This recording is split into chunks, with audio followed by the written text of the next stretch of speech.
Jeff, why don't you kick up the first slide, and let me just say a few things to get us started. Today's class is all we need, or we all need some soul, which I think is a pretty cool title. And by the end of class, Dr. Mulvey, would you agree? Yeah, it's a cool title. It is a cool title. And I don't always come up with cool titles, but when I do, I point them out. So anyway, really, by the end of the class, you'll see what this is really about. And I want to say something. If you could go to, Jeff, the next slide.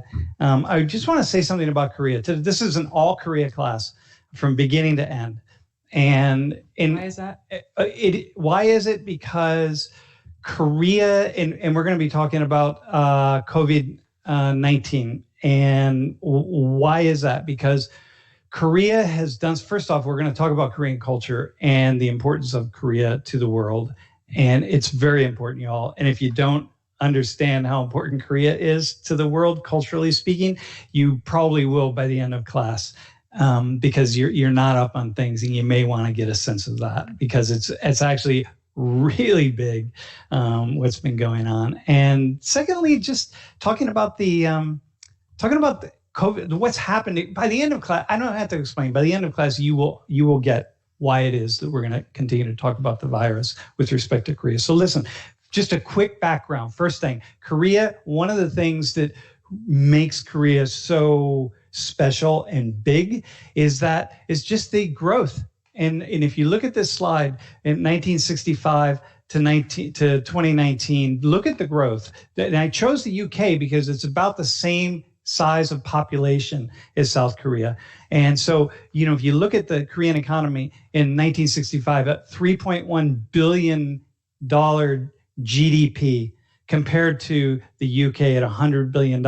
And then just, 45 years later, 55 years later, basically, the UK goes up to almost 3 trillion, but Korea is half of that. Korea just blew open. And honestly, as someone who studies global political economics, the world, we've never seen a country grow in the way that Korea did in such a short period of time. So it is absolutely worth noting.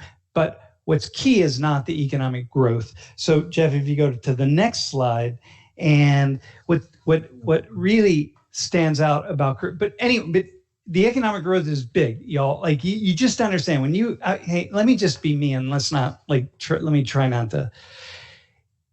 If you take a country the size of Korea, and it grows at that pace, at that rate, in such a short period of time, you want to know what's going on. They inserted themselves into the global economy in a way that nobody else ever has. And so you really want to know what's going on, okay? But the second piece is they decided early on, at some point, they decided in the early 1990s that they probably were not going to ever compete with the major, the United States and Germany and China and Japan, and economically speaking, just that there's a certain level, like there's a competition, but not at the level of economics and that power level. But they understood that they could compete at the cultural level, and so there's this kind of sense of we're going to pursue economic power. We're going to pursue soft power, meaning in the world of culture, of the sort of the soft kind of institutional dynamics, we're actually going to see if we can't make a really significant mark. So we made a mark economically, but let's see if we can actually go to the top in terms of culture. So we're going to expand and institute soft power and see what we can make happen. And they really, really did in a huge way, and it resulted in what is referred to, it's a Chinese term, Hallyu, which means the Korean wave, and it's really notes or signifies or takes note of the degree to which Korea as a society has been able to sort of push its cultural identity out into the rest of the world. So, you've all heard of, if you could go to the next slide, you've all, by now, really the world's heard very much of BTS and Blackpink and some of these bands that are just global phenomenons. And when I did my first video on Korea probably 4 years ago, and I remember asking my class, how many of you have heard of BTS? Because they just beat a record that was set by Britney Spears. And about 5 hands went up in the class. And I was like, oh my God, this is this band that just blew the doors off of this, one of the biggest Western stars. And no one even really heard about them. It was Britney Spears at that time, yeah. Oh, okay. And then, but it was just like 3 years later when I asked it again, that almost every hand went up in the class. And this is, this Korean wave has just sort of exploded out into the world, and a lot of us don't even realize it. And so anyway, but Korea's done something else with COVID-19. Korea has managed to do something that is worth noting. Just as notable as their economic growth and the soft power growth, it's just as notable to talk about what they've been able to do with regard to the coronavirus. And so with that in mind, we could bring, Jeff, if you would, bring on our guests, because they have been generous enough to wake up. It's early in the morning, and 4:15. It's dark outside behind MK. There, you can see it's dark through the window. So listen, let me introduce who we have here. First off, this is MK Kim. And Jeff, you can put the one slide up if you would. MK Kim is I don't even know how to describe you. You're an author. I can't just say well-known author. You're a phenomenon in and of yourself. And I'm honored, first off, that you came last semester to Penn State and spoke in 119 Live, and that you're back on the live stream, a motivational speaker, a television and web-based personality. I mean, you on your YouTube channel, you have almost 1 million followers. And when I talk to people, I talk to Koreans and I say, oh yeah, MK Kim, or they find out that I know you, and I get these emails from people. Eden can tell the story just of her, the woman she works with. So it's awesome to have you here.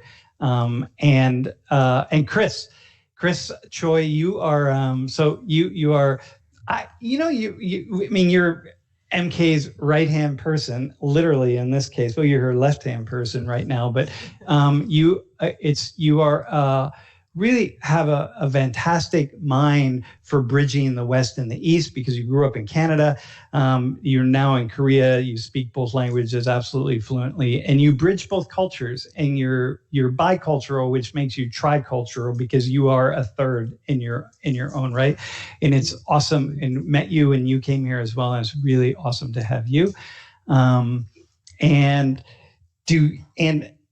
Should we go to the next slide? Yeah. Of course.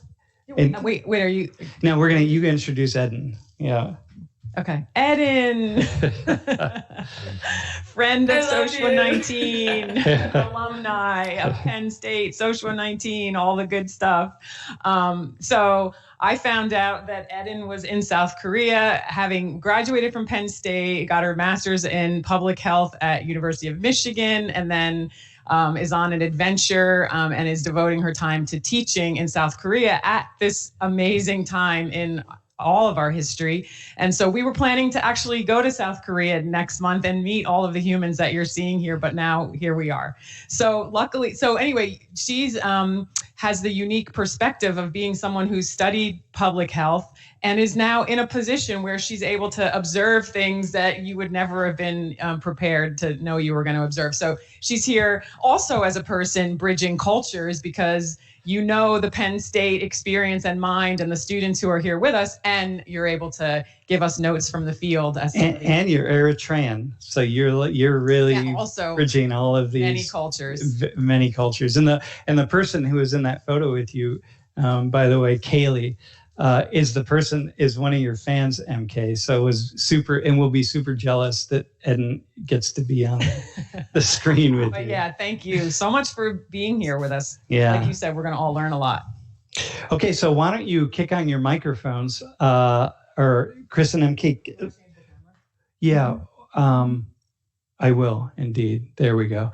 Hey, so let's start with the two of you. Tell us about how hard COVID-19 hit Korea. What happened? early on, like early January, we didn't really think that, it would be that big when Chinese government, were saying, oh, it's just the local stuff. And no one actually thought that this would, come to Korea and, everyone would be affected by that. But after the first case, I think it was the 20th of January, things were slowly going up, until the point where we had a 31st patient who was confirmed with a virus. And she was a member of this religious group in southern South, third largest city in Korea, Daegu. And she was in this congregation with other members. Like more than 1,000 members were attending this congregation at his church. And then everything started just going up. Like we had like 200, 300. Some days we had 900 confirmed cases. Wow. And that's because we were able to test more than 1,500, like at first, but more than 10,000 in some days. Some days we were testing like 20,000 people in one day. And the confirmed cases were just going straight up until we hit the highest note. And then toward the end of March, things got slowed down a little bit. And now in a day, we have less than 50 confirmed cases in the entire country. So things are slowing down a little bit. 50 new cases in the country. 50 new cases, yes. So it seems like, MK. Yeah. No, go ahead. Say that again. Just last week, we had about around 100 new cases every day. But this week, we are able to contain the number down even, more. So we are at like 48, 50, around that number. Yes. So, MK, it seems as though, but when I'm looking at photos and videos in Seoul, it seems like things are really starting to pick up, because Seoul, that is not what our cities are looking like at this point. So it feels like things are starting to build. Things are getting moving again, the economy and so on. How would you say? Economy? Yeah, we can. People are going People are going out to their workplace and we can gathering our friends. It is okay. Yeah, it is not like lockdown like other country. We are going out anywhere we would like to go. Yeah, everything is okay. But we are very carefully to gather in a big group or going to private places. Yeah, going to a public place. Yeah, so. It is depends on people's responsibility. So the government ask us our cooperation to some others, but we just follow our willingly to follow the government to not to protect the coronavirus spread to other people. Yeah. So can I? One of the things you said like we have to check out what's happening in Korea because it's very interesting and very different. And what you're sharing is what we've been hearing from people all around the world, right? Right. It's like the spike, the distancing, the fear of being in crowds. So what do you want? Where do we go? So here's the thing. One thing. So what people, if you're watching, let me contextualize what you just said. The spike went up really fast, really hard. Everybody thought you were going to get really, really hammered in the way that, like New York City is getting hammered right now. And yet you brought it down really fast and leveled it off. And so what I'd like to talk about today is how that happened. right? How did you do that? What are the steps that you took to make that happen? And then, of course, how is it that Korea is not the same as the United States, right? What did you do that we are not doing, and very few countries around the world are doing or are prepared to do? And that's what makes Korea really, really, really unique. And maybe Eden, could we start with? Yep. Could you just like kick us off? Like, where would you go from there? Like, wow, it sounds like every other place are on the planet. But as we were talking, we were like, it isn't. It is different. And listen, it's very different. And just so you know, once we move from this conversation, we're going to talk about wearing masks. We're going to talk about testing. We're just going to talk about contact tracing and quarantine. So like, what did you see happening? I think especially what MK just said about following the government and listening to leaders and really, what did you see as an American? So I came back from vacation February 16th. And even when I came back, I was like, oh, wow, people are like not outside, not outside really. And so when I got back to my city, there already aren't people out, but there was no one. Like it was slowly decreasing. And then the gyms were closing down or closing, and then school was delayed.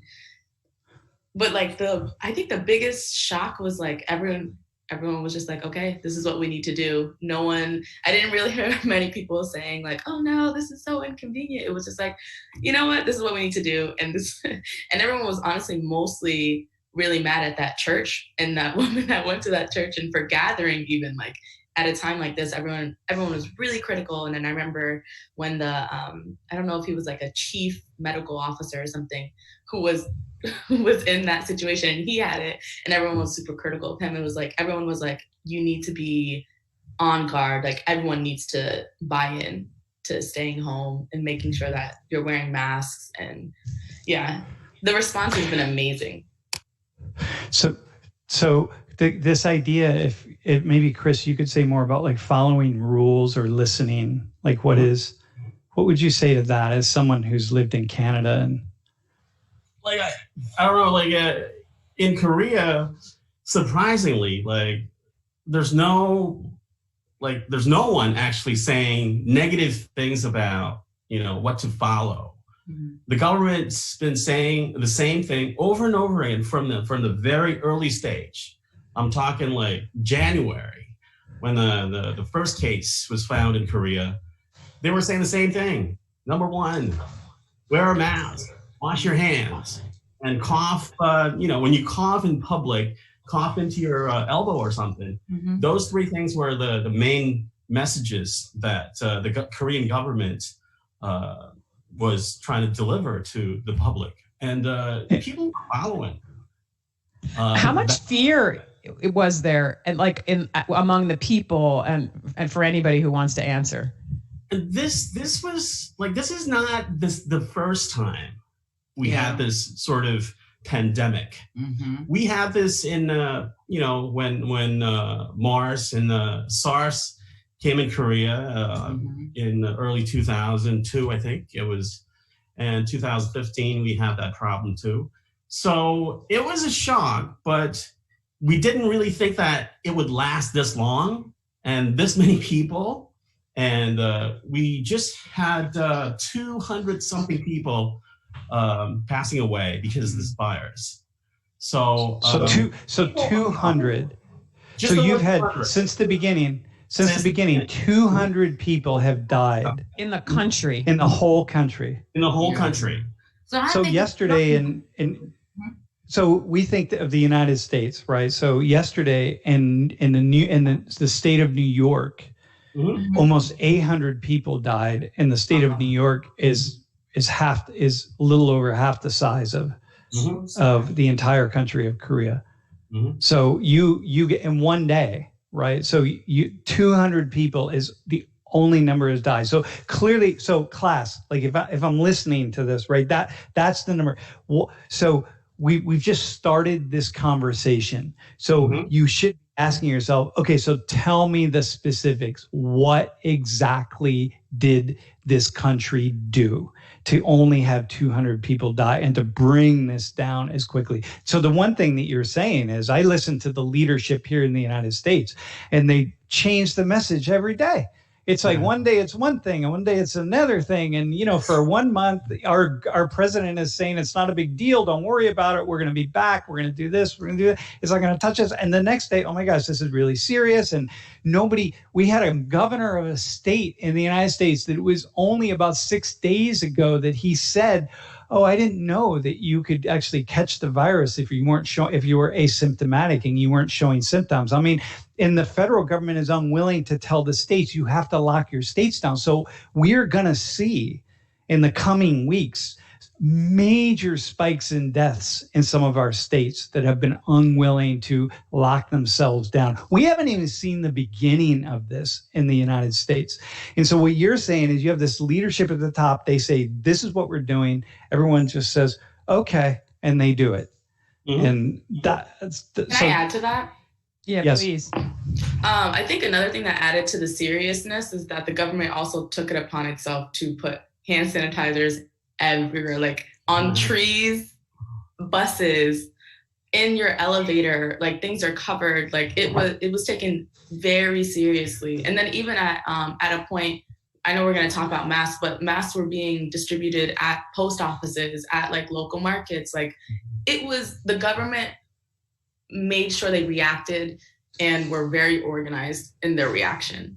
And the people followed. It makes sense too, because you can be confident in the way that they're going about it. So Liz, can we talk about masks for a second? How many, MK, how many people wear masks in Korea? How many people are wearing masks in Korea? Everybody. When you go out, you have to, not have to. We are willing to have a mask our face because I want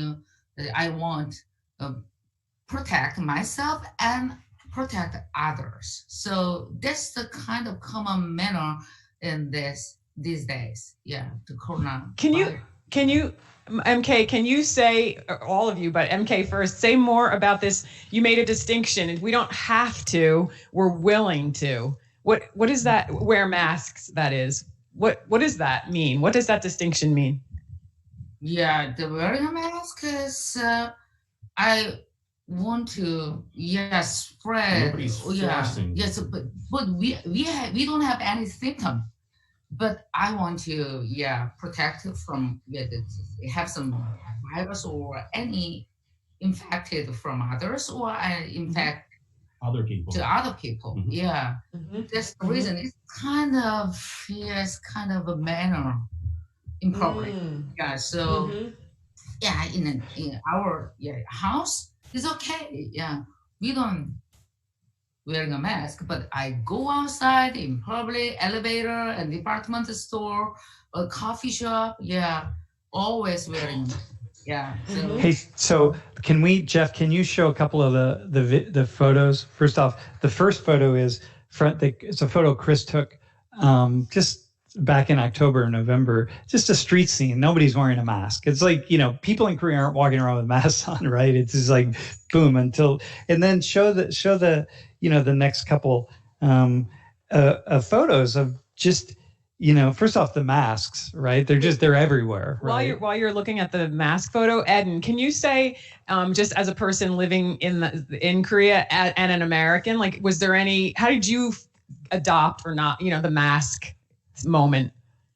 Yeah, so before coming, I knew about like fine dust and other environmental like issues that I know people would wear masks if there was like they send out warnings and there's an app you can use. It'll tell you how the fine dust is and like the air quality. So I was already wearing a mask because I bike to school. But I'd say, honestly, masks are normal here. If someone is sick, they wear a mask. It's not out of the ordinary. Some of my students wear masks in class just because they want to like cover half their face. Like it could be like a fashion thing. It can be, if they're sick, it can be, in this case, like really trying to protect everyone and being very cautious. It's not out of the ordinary. So, but while we keep talking about this, Jeff, play that, you just show that video without sound that Chris took yesterday afternoon.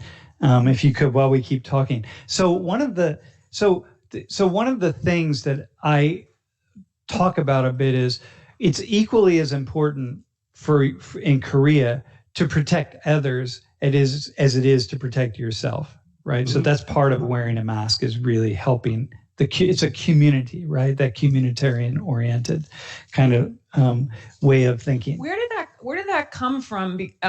Because Eden, when you say, well, I do see people wearing masks, and on our campus, all of us that are here at Penn State know that many of our Asian students will wear masks, right? But most people who are Americans don't or haven't. So how long have people been wearing masks just in this regular way when they're sick or for other reasons like Eden was talking about? Like, how long has that been around? So wearing a mask. Okay. Yeah. Wait, say that again, Chris. How long? Yeah, we've been wearing a mask for a while now. Like, I think it started from the 90s when the air quality has gotten really bad suddenly.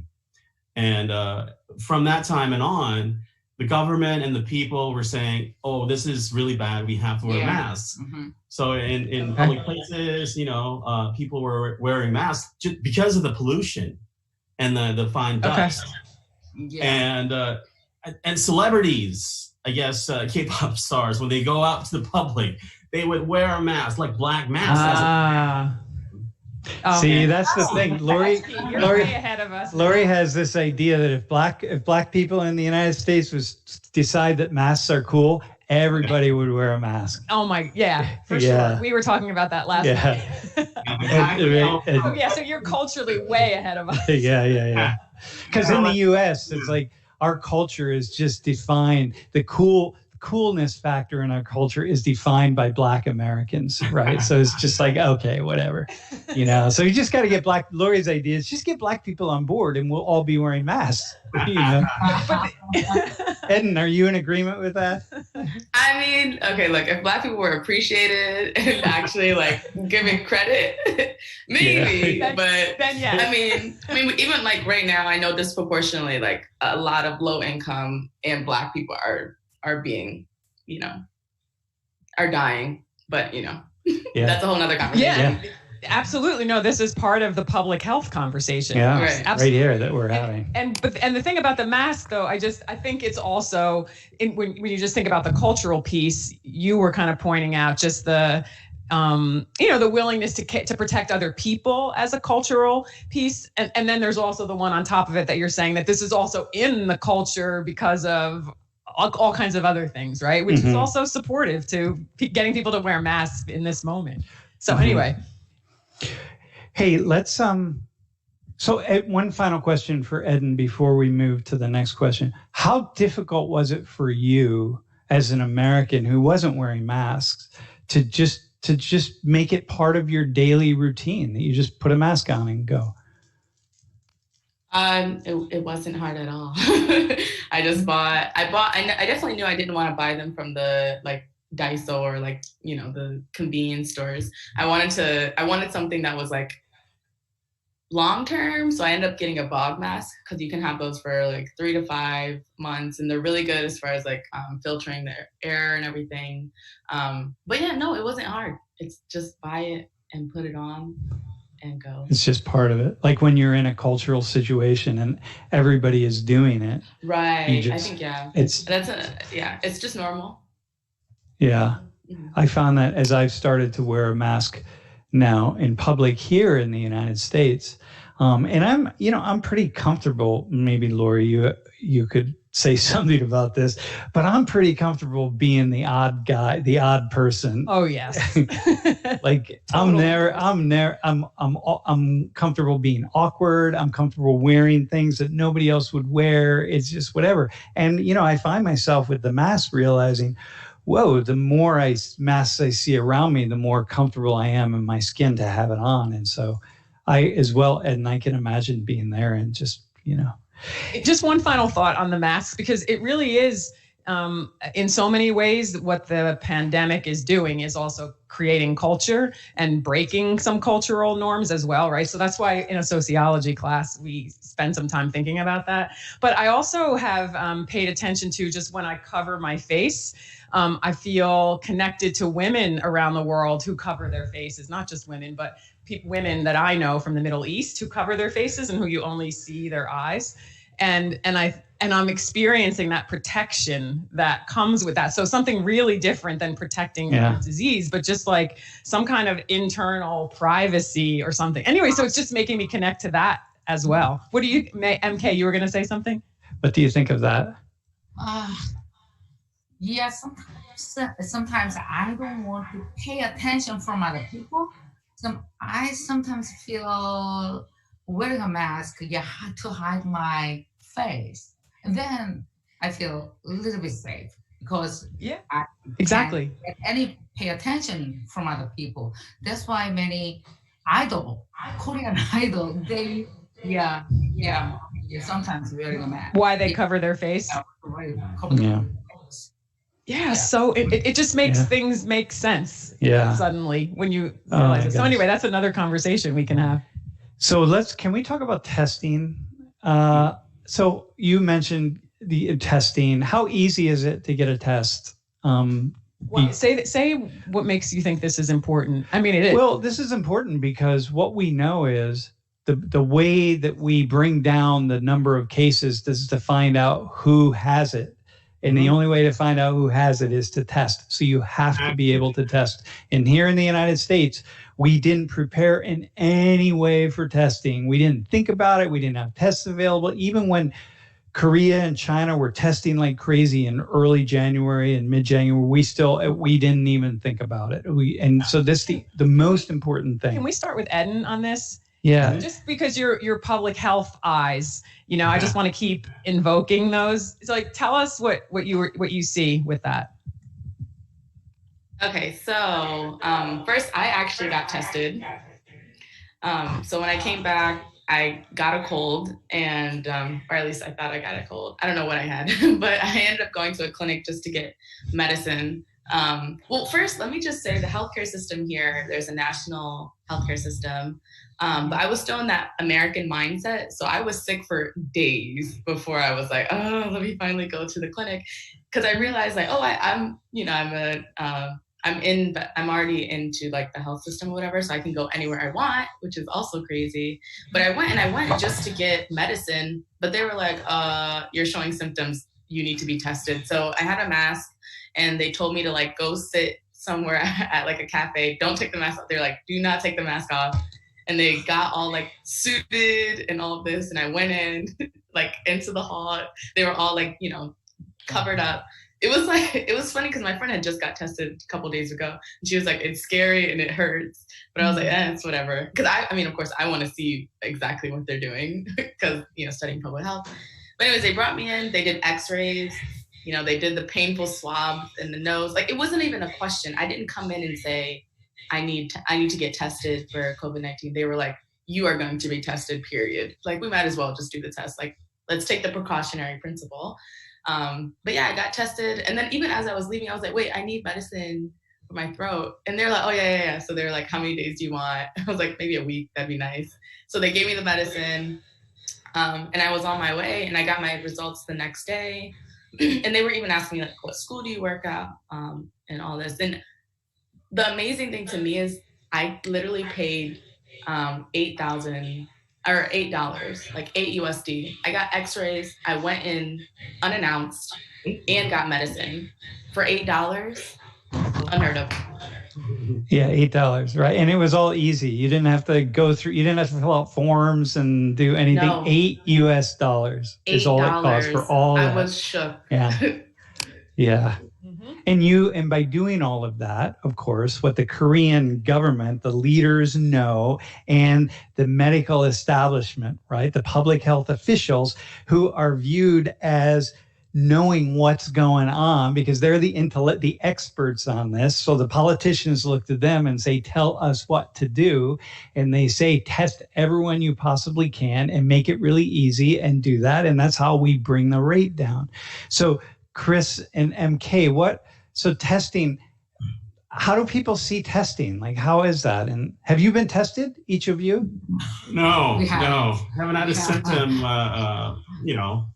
so I didn't get any test.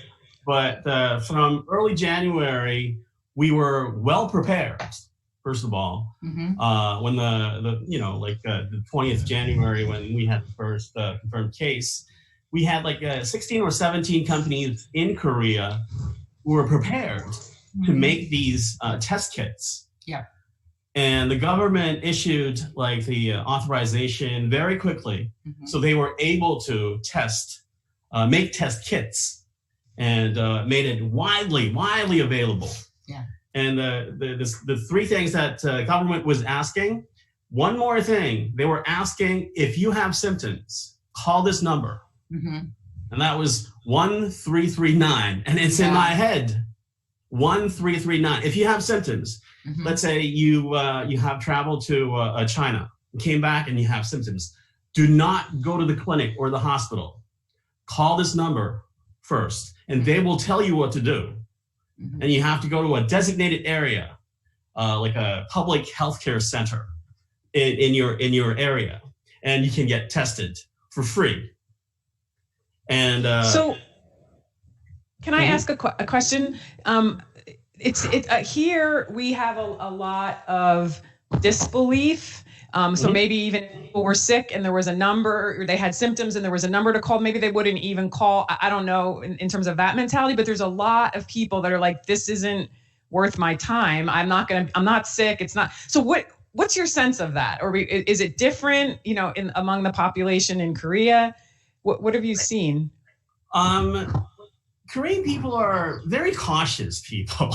And like, I don't want to spread this virus. Okay, let me say this. Yeah, okay. I have a son. He's from Japan. He studies in Japan. Yeah, he studied in Japan, and then he come back from Japan. It was a month ago. It was February. It was February.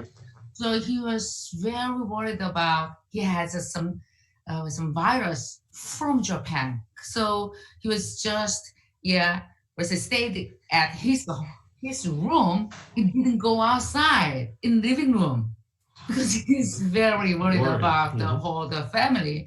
And then he has a little bit fever. Yeah, but he just called the call center, and then he has a fever. He explained about his symptoms. And then they said, okay, just stay at home. Okay, and then after that, after the day after tomorrow, and then he went to not hospital, it's kind of public health center, and to get tested. They said it is okay. So they're not negative. Yeah. So I was very impressed about the whole thing about my son and that medical center. So my son is only 25 years old, man, but he was really worried about the public to spread his symptom, his virus. Maybe if you have his virus to spread. Right. So wait, Eden is shaking her head. I don't know. Were you going to add to that? Yeah. So we don't have. In the US, we don't have public health centers. We have like community health centers that are meant to really just supplement our hospitals. They're not an extension of a hospital. They work as hospitals themselves. Like people are going to them, they're our first responders. And that's a completely different system to Korea, where, I went in there, no one was there, which maybe because people were isolated, but it's just the way that it works is very different. But I also want to add, I feel like in addition to people caring about the community, I feel like South Korea is highly educated and information spreads very quickly. Because I was watching a documentary talking about how in Korea, people are really their biggest export. I mean, that can be media, that can be just studying and like intelligence. And so I feel like since it's such a highly educated population, people can go on Naver, people know where to get information. And so like the collective is able to be more cohesive quicker than in the US, where there's misinformation and not everyone's on the same page. people are trying, they're trying to cast the virus out like a demon. You know what I mean? We don't believe in science. I mean, you know, such a large segment of the population here does not believe in basic science. They don't understand basic science. And so a very large segment of the population is really uneducated, including so many, the proportion of the people in the states that were the very last ones. And I hate to say this, like the red states, but let's say the education level of the states that were the last ones to really adopt the isolation policies and sort of start to close things down. They just don't understand. I mean, there's also fundamentally there's distrust everywhere. So whatever group you are in the United States, you distrust another part of the United States because of what they. Well, we've taught ourselves to distrust the government too. So anything our leaders say, we just. Yeah, anything. We just have taught. Politicians have risen to power, been able to garner the reins of power by pitting the people against the other side. And the way to do that is to get them to not trust anything or anybody. In particular, that is half of the segment of the United States, and very well. So you just don't trust anything. And so does that seem really different? I mean, for any of you, like different than Korea, like there isn't that level of distrust, or this is just a unique time where people are willing to band together? Like in Korea, like majority of Koreans do trust the government and what they are saying to the public. Mm-hmm. And wow. like saying, like most people are highly educated, and we do trust the scientific facts that the government is delivering to the public. Mm-hmm. And also we have like cell phones, you know, smartphones, everyone, like 99%.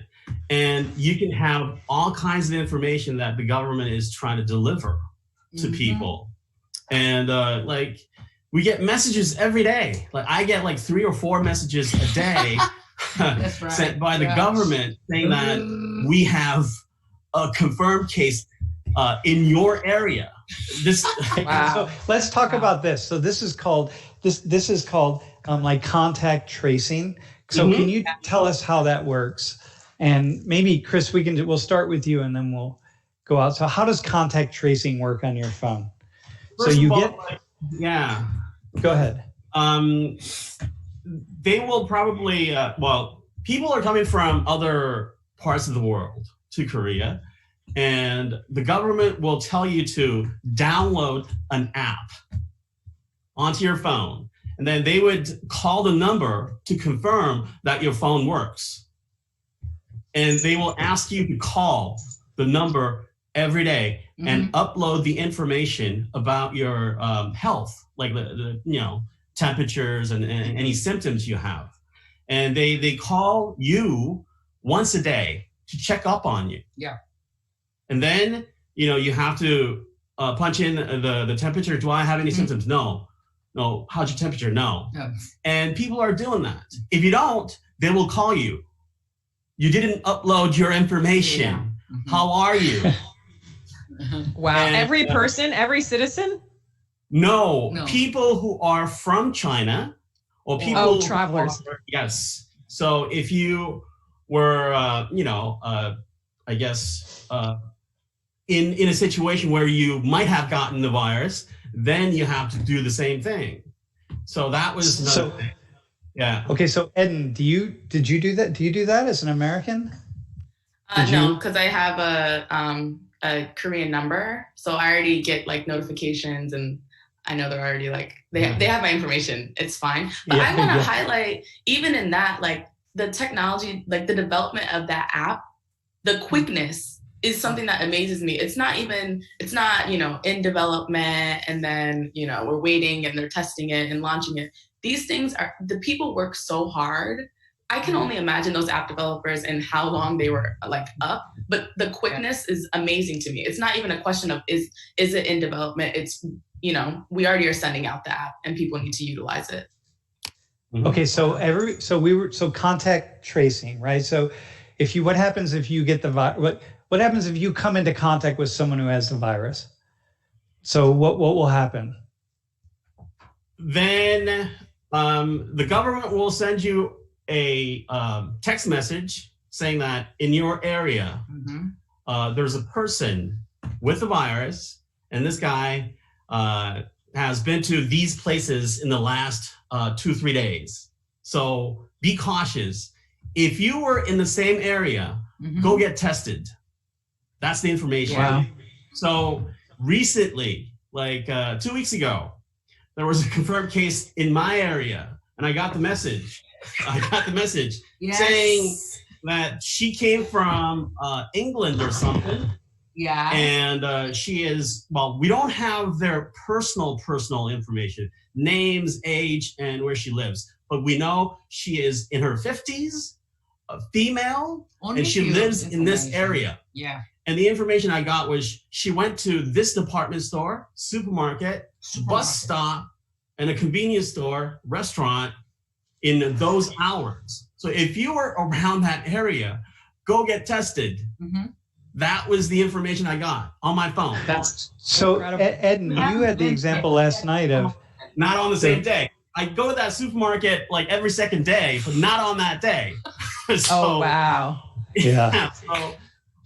So Eden, you had the example of them checking somebody's like credit card purchases, right? Even only yeah, exactly. So I mean, people are willing to allow them to even go through their credit card history just to get a more accurate time. And I mean, even with the stores and all of that, they go and ask them for their CCTV footage so they can even think about, you know, the people that they were in contact with and contacting them and telling them that to get tested, even though they already send out the text. Like there's so many preventative measures, like so many. It's amazing. Okay, so hang on, let me walk through this, right? So Lori and I are standing at a store and we're buying something. We don't know each other. So she's a stranger.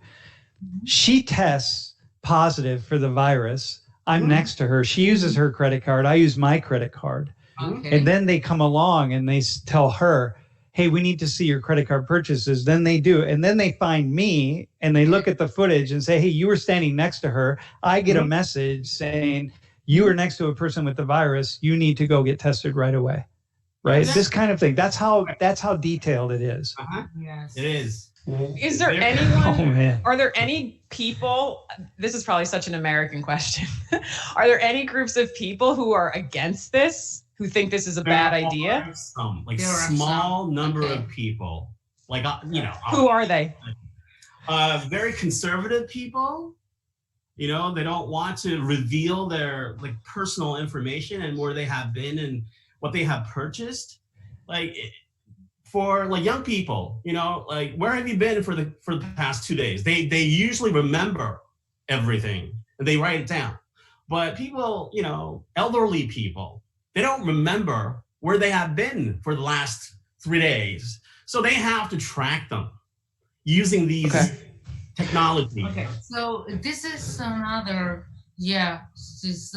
things we are gonna talk about this, because it is a human right or the freedom of freedom of responsibility, citizens' responsibility, citizens' right. So we have to open our information because it's a very crucial situation, very emergency situation. But after this, we need to talk about this. I think go ahead. As a many sociologists like Sam, you have to deal with this. Yeah. Got you. So when the virus is over, now there'll be this other conversation saying, listen, we gave you all these rights. We gave you all of our information. Now we need you to close this down. Mm-hmm. Yeah. But you gave it. This would never happen in the United States, ever. Only right. It might never ever happen. This is just, dude, we'd have to have 40 million deaths in the United States for Americans to say, you're right. You know, it's like, I'm not going to give up my gun and you want my credit card history? Are you kidding me? Even to get somebody's cell phone number would be an act of God in the United States, right? So like Jesus could return to earth and maybe someone would say like, here's my cell phone number, Jesus, right? I don't know. So what would you say? I have said so many times the US could never. I mean, even the reporting, like, so not only do they send texts, not only are there apps where you can report, not only are there clinics that are available, even as an English speaker, there are documents, there are sites that I can go to and still get even more details about where it's going, where people have been tested positive, exactly where it was, where it happened. Like I remember with the Sincheonji church, they specify where, so like it's very transparent. You have an app too. Yeah, the US could never. Okay. So MK, so you must have friends who are not really good on their cell phones. I mean, you are because you're very technologically savvy, but you must have friends who are not really good on their cell phones. How do they deal with that? With all of this technology? It's my mother. 80 some years. Yeah, really. People, not my friend. My friend is very smart. Yeah, they, what is that? Abroad there. Yeah, it's an application. Yeah. It's always the application with many things. Shopping. And find stuff, getting information and everything. But elderly people, they don't know how to use a smartphone. Yeah, so I think this pandemic teach many people about the new technology, new norm. It's like you have to very good at using the smartphone. Because it depends on life and death. Yes. Not only shopping, like buy things. So yeah. So really big change. Yeah. One more thing, like when we had a problem in February, we didn't have enough number of masks to go around for everyone. Yeah. So we had a problem for a while. So like for people like MK and I, we have purchased masks online using our smartphone. You just go click, and you get like 100 masks sent to us right the next day. So the people who couldn't buy masks were elderly people who couldn't use the smartphone. Yeah. So we had a problem for a short time. Now everyone can buy masks. The government will will let you buy 2 masks a week officially. If you are a resident or the citizen of Korea, if you have the number, you go to any pharmacy, give the number, then you can buy 2 masks, like just over $1. And you can get an app. There's an app showing there are pharmacies in the city and the number of masks they have. So in your area, if you don't have any masks in your local pharmacy, you can go to other areas looking at the map. And they show the number. They have 200, they have 150, they have 69. And people use the app, right, to find the pharmacy to get the mask. So we are okay now. The photos, you took some photos yesterday, though, of masks being sold on the street, right? So those are just vendors in the shops. It's everywhere. Got you. Okay. Are buying those. If you can't get a official like this one, this is a KF94, which is the best one. If you want to buy this, you have to go to a pharmacy. But if you want to get just a fashion mask, which will do, you can get it anywhere you want, which is just over $1. I don't have it. It's a mask. Here. How much is the KF94? KF94 is just over $1 at a pharmacy, but the price went up for a while, and it was like 3,000 won Korean, which is about $280. But people didn't buy it. It was so expensive. They thought it was so expensive, and they were blaming the government for a while. Wait, is this a fashion mask? There we The go. fashion Oh, that's mask. pretty cool. That's nice. Awesome. That's the thing. Eden, you have to bring these home as gifts Yeah. to the Right? Americans. Because we'll still be going through this, like, sadly. Yeah, we will be. Hey, really? Hey, whoa, look at that. Oh my gosh. Oh my I gosh. feel like we're going to do online shopping any Yeah. day. This is crazy. Wow, look at this. Man. Hey, so Yeah, what I anywhere want, you I want to, we have 20 more minutes. We're going to keep the conversation going. We have more questions, but to those of you who are watching, if you are interested in, if you want to ask a question on the stream, then connect with Jeff and Darnisha. Let them know, and they'll send you the Zoom link, and you can hop on. We'd love to answer any questions you have. You can send me But an email. I want to go on a Jeff slight at worldandconversation.org. Jeff at worldandconversation.org. Send me an email. And just quickly, I want to go in a different direction because I want to make sure we get this in. Eden, how are you viewed? Are you viewed? We talked a little bit about this last night, and I want to hear your response, and then have MK and Chris respond to it. I asked you about whether people saw you more as an American, saw your Americanness or your Blackness more in Korea. Like, what's like the first thing they see, and what's the thing that stands out more so? Foreigner. Yeah. They're like, Foreigner. Yeah. No, I think I definitely think my Americanness trumps Blackness, but I do think the Black experience abroad is nuanced. It's like, it is different, but I think also, I mean, just being an English speaker also has its, it differentiates you in a way, but I definitely, yeah, American over other things. How, and can you tell us like how you know that in a moment or in the moments that you are drawing on? How are you getting the sense of what's being responded to? Yeah. So when I first got here, of course, I was in the American mindset of like race relations, and I mean, anti-Blackness and all of that.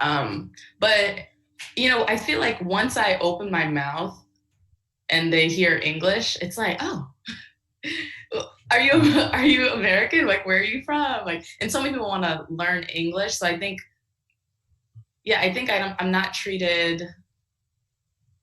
I don't think I'm treated like horribly, or like, I haven't had any experiences of feeling treated horribly. I think it's just like, oh, you're a foreigner. Like, where'd you come from? What made you come to Korea? Like, do you speak Korean at all? You know, it's definitely more welcoming. Mm-hmm. So what I'm hearing is that people are when they find out you're an American, those are the kinds of things that they talk about. You being an American, you being a foreigner, and you being Black, or you being African, or where you from there. That's less on the table. It's much more about being an American. Is that right? Is that what you're saying? Yeah, I would say, yeah, it's definitely more about being an American. The times that we talk about like me being Eritrean or something is like, if we're eating something spicy, they're like, oh no, she can handle spicy. Like, her parents are African, they eat spicy food. Like, it'll come up in that way, but it's like, so that, you know, they have those stereotypes. I think if anything, I definitely challenge some of the stereotypes they have, like about the diversity of America, which they know it's diverse, but getting that, and then like also my hair brings up conversations. So like those things, they are like, oh wow, like they're learning in that way, or I stand out in that way. But yeah, it's definitely being American first. How is that for you? Just in terms of before we go to MK and Chris, like just identity wise and just like your sense of yourself, what's that like to have that kind of reaction to you? I mean, I will say the first thing that stood out, I mean, you guys have talked about BTS and like K-pop and that, the entertainment industry, and I see how heavily influenced it can be by like African-American culture. And that's a global thing. Like, we can see that on a global scale. So that was like one of the first things I noticed about, you know, at my school, like the girls dancing. I'm like, what is happening? What is happening? That was pretty interesting. But I mean, it feels, I knew this reading about like even like James Baldwin and him going to France and having a completely different experience abroad as a Black person. And I don't think people are ignorant to a lot of the issues that Americans have, but it's definitely, I don't know, it just is like, it doesn't feel I don't really know how to describe it. It doesn't feel like majorly different, but it's definitely different than America, at least. Yeah. Mm-hmm. Yeah. So MK and Chris, thanks, Eden, because it's really important. I think a lot of people people of color in the United States who don't have experiences abroad don't really have a way of understanding how just those relationships, right? And it's the complexities of it. Or even how it is to be in the U.S. It's hard to know when you haven't gone somewhere else or experienced something else. So it even gives you a finer sense of what the American experience. Or people will say like, "Oh, but I'm not really an American because this country doesn't fully accept me or whatever." I'm like, "But you have you have a U.S. passport, man, right. And that passport abroad says something about you, right? And people will treat you in a certain way because you have that passport, and so it's big." Sorry, I do want to say, like, also having traveled to Eritrea, like where my family is, I think that also adds to why this is like, I've been in spaces where I'm more American or I don't have the African American, like the Black experience in America abroad. Yeah. So it feels like, okay, now it's just like an extended trip living abroad and not having that at the forefront. Yeah. Mm-hmm. Yeah. Hey, so MK and Chris, so how do Koreans, I know you must look at us and just be thinking about what are guns and more guns and I don't know, guns. What do you think about? I mean, the two of you have been here. You spent a lot of time here. So like, but what are you asking? It's just like how do average Koreans see Americans? Americans or the Americans? US? Oh, the US, like Americans in the US. Like every day we get reports on the news about the States and Europe and Japan and other countries. And it's almost every day we get the message and the news, what's going on in New York and in other places. So Korean people know very well, what is going on in America, and it's being reported. So I asked you the question is like, why are Americans buying guns in this pandemic, and why are people stacking up on those toilet papers? And Korean people have no idea. Why are they doing it? Are they going to shoot someone with that? Like, just because they have a virus? Yes, no. And that sort of thing amazes large number of Korean people. And they are like, geez, why are Americans so obsessed with this toilet paper? And so we what we do is we throw the toilet paper up in the air and we shoot it. Right? It's like target practice. Yeah, and because we miss a lot, we have to have lots of bullets and lots of guns, so we're always doing that. Eden, you were going to add something to that? Yeah, I've had conversations with people about reading about the racism that's happening towards Asians in America. That's another huge thing. And I've had conversations with even some of my students bringing the topic of racism and like how people engage with Asians in America. But that has been also like really eye-opening for them. It's like, people are attacking or people are making these comments and, all of that. And what's interesting, I just saw, I did read the article about that. It was on the front page of the New York Times today about tracing the coronavirus. I don't know if it's the genome. I don't know anything about genetics, but the point is they're able to, the hypothesis is that the virus coming to New York actually came from Europe, because of because it mutates in different ways, and so you can be traced to its origins, and so that's actually really interesting, right? That we would be having this like anti-Asian moment, and here we and it could be that very much it's directly from Europe. Hey, so MK, what are people in Korea thinking about how the U.S. government is dealing with the virus? What are they saying? They got act a little bit late because they are too confident about we can deal with this. We can deal with this because we are very advanced country. We are rich, and then this is not very big thing. Yeah, Trump said like that. It is not a big deal. We can control with this. So I think it's too confident about this virus. But some people have a very confident about this kind of disease or this kind of virus because we have very painful lessons from previous. That is really biggest thing, very precious lessons. But the United States, they don't have very painful lessons. So this is very, precious thing. Do people, MK, is that, I just want to emphasize what you said about, you're saying we have the painful lessons and you in the US, you don't have those painful lessons yet. Are people, that's powerful to hear. Are people saying also like this is their painful, like this is what's going to happen, they're going to learn from this, or is it just like they don't get it yet?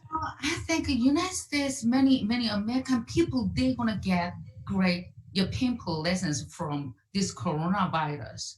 So many people, many scientists said, we have to fight this kind of virus for a long time. Maybe we're gonna live with this virus, for a long time, for forever. This is a nature. So this is a really great chance to have a great lesson. So I think United States people are very smart. So they're gonna do that. They're gonna deal with this. So So the next time, 8 years from now or 12 years from now, hopefully it's that far in the future, the next virus that comes, we, the United States, will deal with it differently. Right. We'll be more prepared. We'll be, Well, and from what we know about public health in the United States, that may or may not be true, but maybe this will lead to a better public health system. I wonder from that perspective, Eden, we talked a little bit about this last night. Like what would be some of the things, like to your Penn State student colleagues, like that you'd say, like, these are some of the things that would have to happen in the public health sphere to make this more manageable in the future or even now? Well, one, I think the biggest thing is that we need to hold our elected officials accountable. That's where it's going to start, because those are the people that are deciding our budgets and where our money is going. So, our public health budget, CDC's budget shouldn't be cut. These pandemic groups who are tracking these things internationally shouldn't be understaffed. So yeah, I honestly think it starts at the top, LOL. I don't really believe that either. At the same time, I feel like it comes down to the individuals, because at the end of the day, the government is meant to work for us. And so I feel like if we were able to hold those people accountable, we wouldn't have crises like this. We would have people in these positions and ready to go beforehand. So I think it needs to start with our government, but also the people. But you were saying last night, this is to anyone who's interested in this field of study too, probably a lot more people now. You were saying all through my master's program, people were saying we don't get the credit we deserve. Right. People don't value this work as 100%. Much, blah, blah, blah. And now we're like, oh my God, we need you. Exactly. Right. So, it's a thankless job. And if things are working the way that they should be, we should be under the radar. We should never be at the forefront, right? Like even in this case in South Korea, a lot of those officials are coming to the forefront now, but they've been preparing. Like they've already been in position to be as strong, like to have such a strong response. Versus in the US, our budgets are cut annually, consistently cut. It's like, this isn't a big deal. It's not, it's very undervalued, but it's not, we don't take the precautionary principle. And it's also very divided, right? Our politics are very divided. And so when we're fighting for budgets, there's always a compromise, and public health always gets the short end of the stick. So Chris and MK, are there politicians, are there really powerful people in Korea right now who really don't believe in the virus, or who give out disinformation, or who'd say really dumb things about the virus? Like we don't know that. We just assume that they're all, but they. Actually, we're going to find out next week. We have an election coming up. Next Wednesday is the parliamentary election, April 15th. Yeah. And the majority government right now will win this election, I think, because people, like the majority of people, 60, 70%, over 70% of people are praising the government for what they have done for this virus, for this pandemic. And still small number of people, I would say like 20% of the people, conservative government, politicians who are in that party are saying dumb stuff. You know, we have to block everyone from China and we have to block this city. Like very non-scientific stuff sometimes. And it's people's, we are educated, large number of people are, and they decide on themselves. Like that's not a scientific fact that they're talking about. This is just a politician saying to attack the other party. So we'll find out next week. You know what? All right. You'll have to report back. Hey, next so Wednesday. I wanted, Jeff, can you really quickly, can you bring Darnisha on the screen so Nish can say hi to MK and Chris? And then we want Eden to say something. Yeah. So Nish, we showed the awesome photo of you earlier. So Nish is working, and those of you who are watching, Nish is working along with Jamie behind the scenes to make sure that the chat room doesn't get too absolutely crazy. So, Nish, anything you want to say? Well, hi, MK. Hi, Chris. It's been a while. How are you? Wow. I hope you guys are all well, and Eden, I hope the same for you. It's been crazy here in the States. It sounds like it's been pretty much under control there, and if the offer is still open, I want to come visit Korea. More it's than cheaper ever for you to come here. Yeah, Also, awesome. It's also we'll really, put you in contact with Ed, and she can tell you how to get a job. definitely. Hey, Speaking of job, it's also not job. It's also really Go ahead, interesting Jeff. because before the class started, for a behind the scenes look, I actually have to mute the Zoom call, and so they're all talking when the music's playing at the beginning of class. And I talked, and Chris and MK were like, "Oh my gosh, you're here!" And unfortunately, you guys can't see me, but if you look back at the YouTube video, you'll see me. And it's really good to see both of you. I want to highly recommend you all look at episode 13 of the You Can't Say That podcast. It was with the both of them, and it was my favorite podcast we've ever done. And yeah, it was awesome. It was really, really fun. Honestly, it was Hey, one so- of the best ones.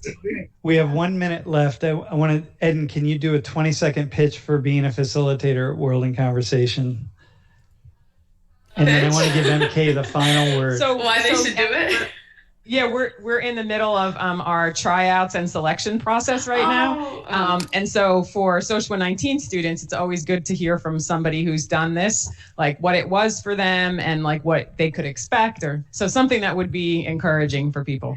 Yeah, I mean, I highly encourage it just because even here, all the skills that I learned as a facilitator and just engaging in conversation, approaching with curiosity, helps me globally when engaging in like just hearing about like learning about Korean culture and like the hierarchy and language and all the different nuances, just coming in with open mind. You can do that, but I think the skills that you gain, being able to dive deeper, like asking more open-ended questions, skills are like you can use them internationally. So Awesome. if I were listening to you and I didn't feel like it was really me that could do it, what would you say? Like, I'm like, am I really somebody who could be a facilitator? Okay, so I mean, y'all waitlisted me first. Y'all waitlisted me, and then I slipped my way in, and look at me, I'm amazing. No, but I would say Exactly. don't doubt yourself. Like a lot, you'll always find your own space within the facilitation group, which is another thing I really like about Wink, is that Cool. you will find your group of people. Like the space will be provided to be who you are and like to explore your identity and all that. So it's not only you facilitating and understanding others, but you really get to understand yourself and ask yourself the same questions. Okay, so Thank you, Ed. final word. So MK, if you were one of our, you would be a facilitator. You are a facilitator, for sure. but you're also a performer and a celebrity. And I want to give you the last word. What do you feel like you need to say to the American people? The American people. you're gonna be okay. You're gonna be okay. This maybe America lost golden time to solve this problem, but not too late.